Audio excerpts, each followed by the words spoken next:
The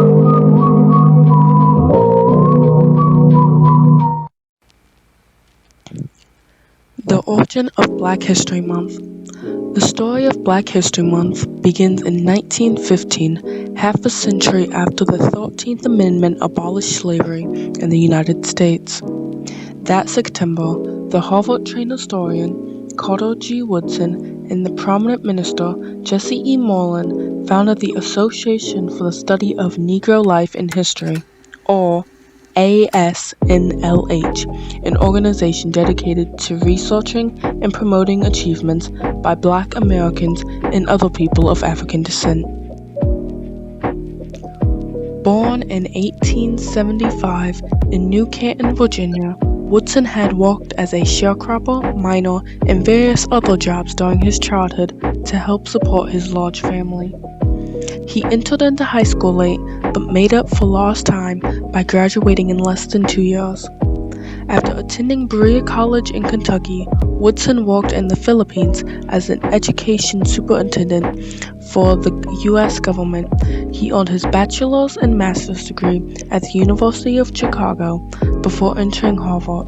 In 1912, 3 years before founding the ASNLH, he became only the second African American after W.E.B. Du Bois to earn a doctorate from that institution. Like Du Bois, Woodson believed that young African Americans in the early 20th century were not being taught enough of their own heritage and achievements of their ancestors.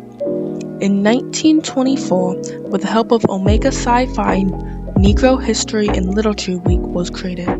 But Woodson wanted a wider celebration, and he decided the ASNLH should take on the task itself.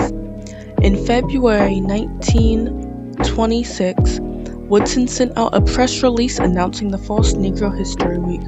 He chose February because it contained both the birthdays of Abraham Lincoln and Frederick Douglass. As schools and other organizations across the country quickly embraced Woodson's initiative, he and his colleagues struggled to meet the demands for course material and other resources. Clearly, Woodson never viewed the study of Black history as something that could be confined to a week. As early as the 1940s, efforts began to expand the week of public celebration of African American heritage and achievements into a longer event.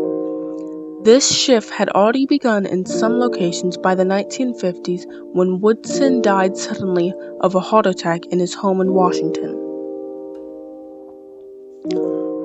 With the rise of the civil rights and Black Power movements in the 1960s, young African Americans on college campuses were becoming increasingly conscious of the historic dimension of their experience. Members of the ASNLH urged the organization to change with the times, including the official shift to the month-long celebration of Black history. In 1976, on the 50th anniversary of the first Negro History Week, the association officially made the shift to Black History Month.